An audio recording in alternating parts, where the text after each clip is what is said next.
And welcome to Writer's Life, the place where you get the sight, sound, smell, taste of my particular writer's life, where you get the truth, you get the Beatles, my particular truth anyway.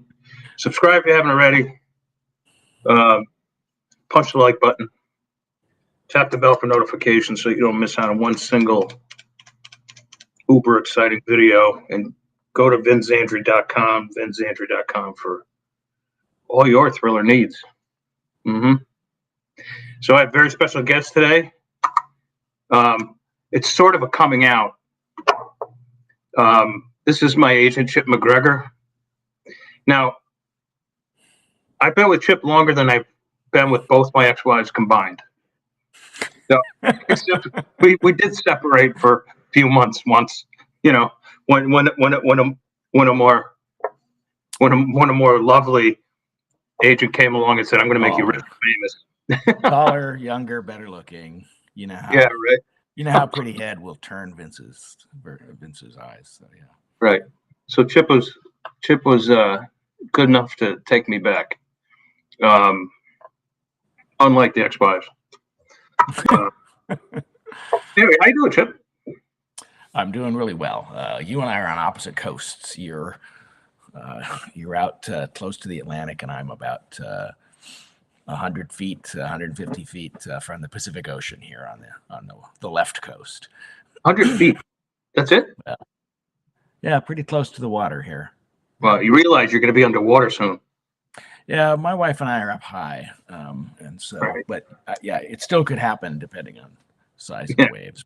Yeah, we bought something up on a cliff specifically so that we'd be up above the water. So clearly, you're trying to replicate Scotland. Absolutely, you know, Oregon. We're about the same latitude as Scotland. Just got back. I was just back seeing family. We had a big MacGregor family reunion. Right. Yeah. There, and it was great. Spent a week in Edinburgh and then a week going through the Highlands and everything. Just had a great time. Right. Yeah. You know, my mom always said that her family came here because they were looking for a place as gray and dreary as they left. So came to Oregon. Right. Right. Only that had work for them to do. Yeah. Oh my sheep. Well, that's good. Yeah, I saw the pictures originally, and then I got kicked off Facebook, so I haven't seen anything since.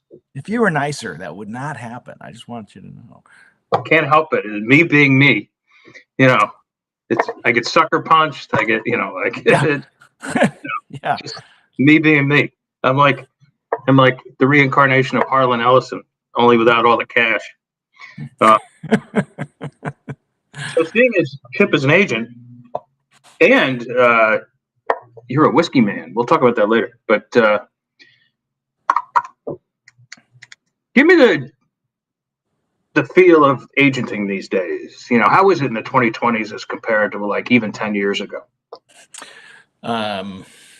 Yeah, it's very different. Of course, I mean, you know, publishing is a dynamic business. I always say to people, publishing is a tidal business. The tide will come in, the tide will go out. You know, I represent a lot of true crime. And I remember when the tide was totally out on true crime. You know, Court TV had started. Anytime, you know, 24/7, you could turn on the TV, and in either 30 or 60 minutes, you could see a crime. Here's the evidence. Here are the suspects. Here are the guys investigating it. They solve it. Well, why spend a few days reading a book if you can watch it in 30 minutes? You know, right? And then that started to turn around with Michelle McNamara's book on the Golden State Killer, and suddenly people were interested again. And you know, suddenly true crime has been hot. I've sold a ton of true crime, and you know, we did the Delphi Murders book, which you know, sold 100,000 copies and everything like that. And you know, so the tide was out, then the tide came in, and all I can say to people is, hey, the tide will go out again. I got news for you. That's what publishing is like. So agenting is interesting. You and I are of an age where, do you remember when we were kids, the U.S. government started a campaign called Why Johnny Can't Read? Yeah, exactly. Because they were really worried about all these kids growing up, you know, unable to read. Yeah. Go to any school, look in the lunchroom or on the playground. Yeah, kids are reading all the damn time. I mean, they're on their phones, they're reading and everything like that. So that's one of those why every time I hear people talk about the death of publishing, which frankly we hear about all the time, Right. and I'm always like, the death of publishing, it's just changes, man. That's all it is. The fact is, there are more readers on Earth than ever before in the history of the world. We will produce more books this year than ever before in the history of the world. And so, no, there's plenty of publishing, there's plenty of reading, but the industry continues to change. And so you have companies that are small get big, and you have companies that are big fall apart. So as far as agenting goes right now, it depends on who you talk to. I would say agenting right now it's tough. And it used to be, I knew a lot of people who really approached agenting as a numbers game. If I represent a lot of genre authors, whether they're writing romance or they're writing thrillers or whatever, I represent a whole bunch of them. We'll do a bunch of deals. It doesn't matter if any of them are big or not. The fact is, we're doing a whole bunch of deals. Then I'll make a living at it. Well, that's gone away, or it certainly is going away. And the reason is because people writing genre fiction have figured out, there's a reason to get an agent, and then there are reasons to not get an agent. And so for a lot of those authors, I think they're looking around going, is the agent really going to improve my deal? Is the agent going to really help me understand my contract? Is the agent really going to give me guidance, on my career, what I should write, what's going to sell? Is the agent going to introduce me to people I can't meet on my own? Is the agent really going to help me get sub rights sold? Are they going to sell foreign rights? Are they going to get me a movie deal or a TV deal? Those are the kind of things. Well, that's different from when I started agenting 25 years ago. That's a completely different job description than I used to have, which was, find talent, develop the talent. And so now I think you've got agents kind of falling into two camps. You've got agents that are scrambling, trying to figure out, how can I sell foreign stuff? They're always talking about movie deals. Every agent's always talking about some movie deal that they're working on, which is not going to happen, by the way. And I've been there. Yeah, many times. The other camp are the people who have anchor clients. I mean, they've got people who have done big deals in the past. They're going to do big deals in the future, and you get an anchor client or two, and you can make a good living at this. And so, the fact is, I've been doing this since 1998, so 25 years now. Yeah. And and I've done well, and I got no complaints. But it's very different now than it used to be. I will say, I'm always surprised. Every time you pick up every time you read Publisher's Lunch, for example, there's always somebody that they're announcing, well, they used to be an executive editor, but now they've left to go join some literary agent, Yeah. And I'm always shaking my head like, man, I hope if you are an executive editor somewhere, you're an associate publisher or a senior editor, and you're leaving to join a literary agent, you better have a couple of big name authors that you are bringing with you that you used to edit, and they better have some sense of what you're going to do for them. Right. Because apart from that, it's a tough way to make a living. Right. I would imagine you. I don't know if this is. Let me say, Vince, I'm not complaining about this because you're writing, and that's a tough way to make a living. I mean, God, sure. I'm representing writers, for a quarter of a century. I know something about what you go through. Right. So I'm not complaining. I'm just saying that it's very different than it used to be. No, I don't take it that you're complaining. I just think you're being realistic. And what I was going to say was you're consistently one of the top 100 agents or top. I mean, there's been years you've sold more than anybody. Right. Oh yeah. Since they've been tracking for about.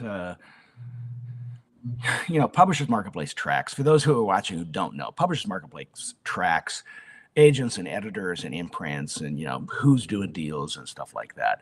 Now, is it perfect? No, it's not perfect because it's self-reporting. So if an agent doesn't self-report, then they don't show up there. And if you're an agent who, you've got two clients and it's, James Patterson and the estate of Tom Clancy or something like that, well, then you're not going to be reporting much. But the vast majority of agents do, yeah. And since that time, so over the last 17 years since they've been tracking, I'm either number 2 or number 3 in terms of the number of deals that have been done ever since they started tracking. So yeah, I was a busy boy. Yeah, that's amazing. Absolutely amazing. And part of that was I threw myself into genres at different times. For a while I was doing. I've done a lot of true crime. For a while, I was doing a ton of memoirs and helping people tell their stories and stuff like that. All the, soldiers coming back from Iraq and cops who had busted a case open and people who worked for the ATF and stuff like that. I've done a lot of thrillers in my day, which is how you and I met. Way back in the day, I did a lot of religious fiction, Christian fiction, but that was because I went to a conference. There were all these people. Everybody was talking about, Christian fiction was going to be the next big thing. And it became the next big thing for, 6 or 8, 10 years. Well, I met all these people. None of them had agents. Mom didn't raise any stupid children. So, I'm standing around looking at all these people who are all publishing. None of them have an agent. I will say one other thing, if I can add to that long list. Sure. I promise not to be this long on every. No, the soapbox is yours. That's why I have you on. So I was at 20 Books last year, the 20 Books conference. I keep saying I'm going to go to that, and I never go. It's in a couple of weeks, isn't it? Yeah, it's in a couple of weeks, and you better go because it's going to be the last one. Oh, is it really? Yeah, it's going to be the last one. And I think it will be the last one. I think the founders are moving on to something else. But I was at 20 Books, and there, there's often been this feel of people who are in indie publishing. And if you look at the way publishing has evolved, you've got these two towers. You've got traditional publishing and you've got indie publishing. And for some reason, some people want them to be at war, which is stupid. That is stupid. I'm a hybrid. I do both. Exactly. Right. Yeah.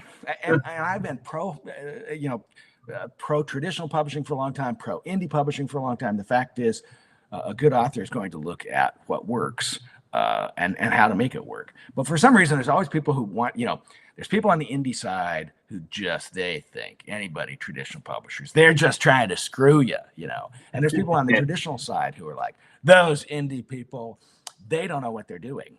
And I'm always like, come on. This is one of those Rodney King, can't we all just get along moments. The fact is, we're all producing books. We're all trying to produce good books. I have yet to meet the author who wants to create a shitty book. Everybody, we're trying to produce good books. We're trying to sell copies and make money. And in a sense, we are trying to do a good job at our art. So I was at 20 Books last year, and I'm waiting for a room to become available because I'm supposed to be teaching. I think I was teaching a class on foreign rights, on how to sell foreign rights. And the woman ahead of me announces to the room, whatever you do, don't talk to agents because agents are all liars and cheats. And I'm like, what was that? And then she says, everybody knows that every agent will, they'll take your money and cheat you. And of course, I'm like, I've been doing this for 25 years. That's happened a couple of times. That's been in the news, just as it's happened with publishing houses. That's been in the news, Anyway, and then she announced that anybody who's an agent, they're really guilty of practicing law without a license. And I was like, excuse me, and it's like, how do you politely go, wow, that's utter bullshit that you're telling these people. And I know everybody deserves a platform, but I'm a total free speech advocate. I'm one of those people that says even somebody who's got something stupid to say should be allowed to say it so that everybody knows, wow, that was really stupid. So that there is that going on in indie publishing, and you've seen it where people Yep. they just don't. But it's like, look, figure out what an agent can do for you. I'm not the agent evangelist. I'm not sitting around going, oh, you need an agent. When you finally get right with Jesus, you'll get an agent, kind of. Like, no. Yeah. Some people need them. Some people don't. I don't know anybody who's really hurt because they have an agent.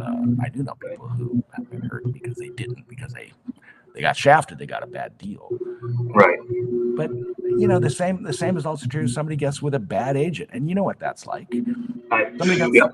yeah. Got a couple of them. Well, but I was even with Suzanne Gluck back in right when Jimmy Vines flew the coop. Yeah. And became a magician and shuttered his shop. I went to Suzanne Gluck with Moonlight Falls. It was like a brand new series, and she loved it. And I sat at her glass table in Manhattan, or with the table she used as a desk, and she had brass knuckles sitting there, and I'm like completely hungover, and she's making me sit there while she goes through the second draft of the manuscript. And I'm like, this is fucking agony. And she, like ordering around her people and whatever. And then she's like, I want to see Vince's numbers from the first 2 books. And they were shitty, right? And so, because she's like, oh, I'm definitely going to sell this, and, and give us your social security number, the whole, how it goes. Right. Yeah. And so she looks at the sheet and she's like, great. She's like, we can't go to Dell. And I was like, well, you asked, and and so, make a long story short, she can't sell Moonlight Falls. I'm in that hole, right, where they gave me $250,000, and I owe them about 242 of it, right? Yeah. And there's no way, So I write another book. I do that whole ruin my relationships and sweat out another book and don't sleep for 6 months. Right. Drink myself under the table just about every night. And I ask her, I'm like, I'm going to send you the book now, Suzanne. She's like, tell you what, print it out and send it to me, a paper copy. And I'm like, oh, this is over. This is over already, right? And so she doesn't even bother with it. She gives it to an underling. Yeah. And then the underling eventually lets me go. And it was 5 years later? No, it had to be 8 years later that I got the rights back from Delacorte. And I changed As Catch Can to The Innocent. And remember, 100,000 copies sold right off the bat, within the first month. And the irony is I would have earned out that advance with that book, that Delacorte advance. And I was like, oh, watch this. I'll hear back from Suzanne Gluck. I did not. But the guy who fired me, he was all over me on Facebook and stuff because he went off to be his own agent and all this. And I was like, no, fuck you or whatever. But I'll just say this. Let me tell you what snakes some of these guys are. Chip had got me a really good deal on the back of these sale of The Innocent with Thomas and Mercer. We got a 9-book deal or something like that for really good money, more money than is normal. And we go down to this great party in New York, rooftop party, and another agent who I had known since the Jimmy Vine days comes over to me and he's like, Chip MacGregor is a Christian fiction agent. Maybe you should consider. And I was like, no, and I actually at this point, I'm not liking this person anyway, but who I'm probably talking about. But anyway.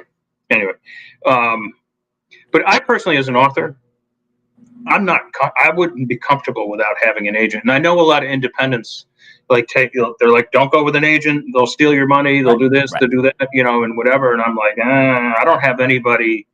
If I don't have an agent, I don't have somebody I don't stay up at night sweating about how a book's going to get published anymore. It's going to get published one way or another. Exactly. Right. And I know, if I give you a book, you're going to find a publisher for it. Might not be the best deal in the world, but it'll be a deal. And or it could be like, oh, Ben, we got a pretty decent deal. Yeah, right. Or whatever. I want somebody. There are so many publishing opportunities out there today than there ever were. Yeah. There are so many copyright opportunities and licensing opportunities that, like, why wouldn't you have an agent? Why wouldn't you have an agent? Because it's just all it takes is just that one yes from Warner Brothers or whatever. Exactly. Yeah, exactly. Yeah, we sold we sold a book to a publisher, to Viking, Foxcatcher. So the movie Foxcatcher, ends up being based on the book. It ends up being a finalist for it was one of the 5 finalists for the Academy Award for Movie of the Year. Steve Carell and all those guys in it. Mark Ruffalo was in it. Channing Tatum and everything. The fact is, you never know when a book is going to take off and become something else. But you do have to find somebody who's going to help make stuff happen. Right. So yeah, it's interesting because I would say, I always tell people, look, I'm not the agent for everybody. I'm just not. Right. Somebody who's doing, if somebody's doing a lot of romance novels, for example, look, I'm probably not the agent for you. Right. If somebody is doing, like, I have never represented horror in my life. I don't read it. I wouldn't know a good horror novel, frankly, if you'd like tattooed it to my chest. And so, right. I wouldn't either. And apparently, I've written 2 of them, so they tell me, and I didn't intend for them to be horror. But anyway. Yeah. So, finding an agent who actually provides something that will be of help to you, I would say, is important. What are you looking for? What do you need help with? Yeah, I know there are a bunch of agents out there who have never done a foreign deal, ever. They don't even know who to call. Yeah. And then there are other agents. That's all they do. I mean, you look at that's all they're doing. They're just focused on selling stuff to Europe or focused on selling stuff to Asia. Right. Well, and part of it is looking at yourself and who you're comfortable with. Do you like this person, everything? And also it's looking at your material. Do you have something that would translate pretty well into Asian culture or into various European cultures? And if you don't, well, then that's not, the best agent in the world can't sell a product that's not a fit. It's not that it's a bad product, but it's a bad product for this particular market, Right. And so, finding somebody who's a fit. And this is an interesting thing because I always say to people, when you're starting out, the most important thing with an agent is to find somebody who knows how to help you figure out what you need. Because when you first start out, you remember it. You don't know. I just want to write my books, and be happy. That I just want to write my books and okay, Yeah. Oh, when I started out around the same time you did. I got my first contract, my first offer from Delacorte, Jacob Hoy, who discovered Harlan Coben. And Vic Sandry. Discovered Vic Sandry, by the way. That's right. 25 years ago, maybe to the day. 25 years ago. So I've been into it that I wish long. I had an air horn or something in here. I know. So I've survived that long. And now I'm 59 and I'm only like 2.5 years from Social Security. So, so I'm good to go, Chip. Yeah. Yeah. I hate this question. I absolutely hate this question, but I am going to bring it up to you. Sure. What do you say to the new writer, right out of college or whatever, and he's going to send you a query letter that says this is some of the best work you're ever going to read in your life. Right. I really hope you take it on. Like, what are you going to say to this person? So I'm probably not going to. I'm probably not going to say a lot to them. I'm just being honest with you, Right. because I've been agenting for a long time, and so my list is fairly stable. But I do have younger agents working for me, Right. and and I'm always reminding them, don't just take things you like as an agent. Don't just take things you like. Take things that you like that you can sell. Right. Because There's a big difference. there is a huge difference, and every failed agent, basically they failed because they took on friend stuff, they took on stuff they really liked, but they couldn't sell anything. Right. And it doesn't matter what business you're in. If you're in a sales business and you can't sell your product, it's not going to last. It's not going to last very long, Yeah, you can move on. Right. Yeah. And so to me, but to the author, I am probably asking them a couple of questions. Give me a quick overview. Give me a quick overview of the story. What's the hook? Give me a quick overview. And they should be able to tell me in 3 to 7 simple sentences. Here's what the story is. Here's what I hate, Vince. I'll be at a writers' conference. Somebody, I really want you to see my work, or I've always wanted to meet you because I've got this book that I think would be a great fit. Natural response. Oh, what's it about? Anytime I get this, all right. There's this guy, and I'm always like, oh, good grief. Yeah. Yeah. You got a minute? Yeah. Yeah. It's like, you got to be able to tell me what's the hook, what's the genre, is it done, and everything like that. But I will say, by the way, one key, something that's become more important over the last probably 5 years, having a good sense of the market. So being able to share comparables. Right. If a younger author can say, my book is like this book and this book, because it appeals to the same. That's people. how I do it. Yeah, comparables have become and much more important. And frankly, a lot of sorry, I just knocked something over. A lot of publishers now, obviously, the first thing they're going to ask is, what's the author platform? A question I hate, because it's like, we're not selling a self-help book here. We're selling a story. But then often the second question I get, of course, is what are some comparables to it? And so that has become really helpful. However, I would say to young authors,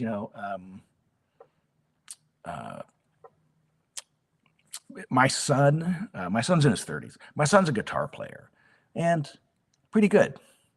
He works for a law firm, does intellectual property rights law, but he's a pretty good guitar player. The difference between being a pretty good guitar player that gets together with his buddies in a garage band and actually going out and selling tickets to your show or selling your albums. Nobody sells albums anymore. That shows my age, but you know what I mean? Yeah. Well, they still sell some vinyl. But. Yeah.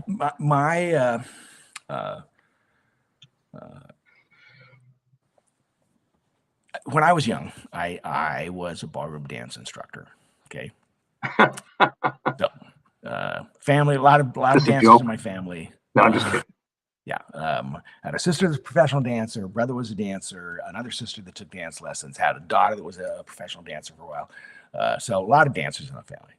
Okay. So if we go to the Harlequin Ball or we go to a publisher's ball or something, they're playing music. Look, I'll get out there and I'll look pretty good, pretty smooth, make those authors, oftentimes middle-aged and older women, who are there, who want to get out on the floor and dance. I'll make them look pretty good. The difference between being pretty good at the Harlequin Ball and getting cast in a show as a dancer, there's a great gulf, Right. Art is hard. Art has always been hard in this country. It's a tough way to make a living. So what I will often say to younger writers is, look, the difference between being pretty good or you created this, in your senior year of college and everything, between being there and having a saleable, publishable book, it's often a great gap. Right. So keep working on the craft. And aren't you surprised how few people these days in our industry seem to be talking about the craft. They're talking No. about marketing tips. Yeah. They're talking about covers. They're talking about sales things Ads. you can do. And after a while, you just get tired of it. It's like, yeah, Right. I know book talk is fabulous. And yeah, you know, and yeah, Facebook doesn't really sell books, but it's a great way to meet people and blah, blah, blah. It's like, Right. yeah, but can we actually talk about the craft of writing for a minute and how Right. we get better? Yeah. And the only way you get better is your ass in the chair. Yeah. And I mean, I committed myself this year to just putting out words. I'm hardly even advertising or anything like that. I mean, just putting out words, good words, and creating a ton of material. Some of what you're going to see, I've got books from last year. I haven't even I got to give this. I always like to have at least one book in with my agent. Presently, I do not, but I'm going to. And also, I think this goes back a little bit, but it's important for some of these kids to learn how to make an elevator pitch. One of our publishers, I thought I was done with the contract, and he calls me and he's like, Vince, where's your book? You're like so late. Like, where's your book? I have a meeting with they have meetings with distributors, I guess, or whatever, right? And they have to give the distributors some sort of elevator pitch themselves, or I guess I don't know. I'm not sure how it works, and so I don't have anything written for him because I thought I was done. And so he's like, "What's your pitch?" And I just watched High Plains Drifter, and I happened to be watching the second version of The Postman Always Rings Twice. So I said, The Postman Always Rings Twice meets High Plains Drifter. He says, excellent, done. Hangs up. Excellent. Great. Yeah. And that's what I wrote. Became the caretaker's wife. Yeah. Taking understandable, saleable concepts, and we're going to mash them up because those are images that people know what they mean. And, for anybody watching this, all right, What's the Postman Always Rings Twice? You know what the story is. Right. Classic movie, been made a couple of times and everything like that. The second one has Jessica Lange, I think. And yes. Jack Nicholson. Yeah, I can see his face. But Jack Nicholson. Jack Nicholson. High Plains Drifter, obviously, The Squint. Yep. Clint Eastwood. Yep, Clint Eastwood doing and solo guy out takes on a righteous cause. Everything. People know what. So hey, we're gonna mash these up. We can get this image. That's exactly right. One other thing, by the way, with people who are starting out in the business, to me, the miracle in this business is voice. Mm. You and I just lost a friend, Les Edgerton. I knew this was going to come up. Yes. Yeah, Les Edgerton, who I represented for a long time. He did a book on voice. Yes, he did. And he and I used to talk about this because I told him the best thing I ever read on voice was a music book, where a voice that is a singing voice instructor, talked about the importance of voice in singing. And she was like, look, it's not that your voice, it's not about pitch. It's not about hitting all the notes. It's about how unique and recognizable it is. And it's about how you take a song and make it your own through art. And in the book, she points out Frank Sinatra, Bing Crosby, two totally different voices, two different styles. But the fact is, Frank Sinatra changed the face of music. The Beatles changed the face of music. There's, as Paul McCartney once said, we were a pretty good dance band. And, but the fact is, they changed the face of it. It's that notion of voice. And when, so it's, which to me, it's your personality on the page, what's your unique expression. Because when you're young, I always tell people it's okay to imitate voices. When you are young, it's okay to imitate. If you are writing, homey small town books and you want to pretend you are Garrison Keillor, fine. Right. It's okay to imitate until you figure out what your voice is.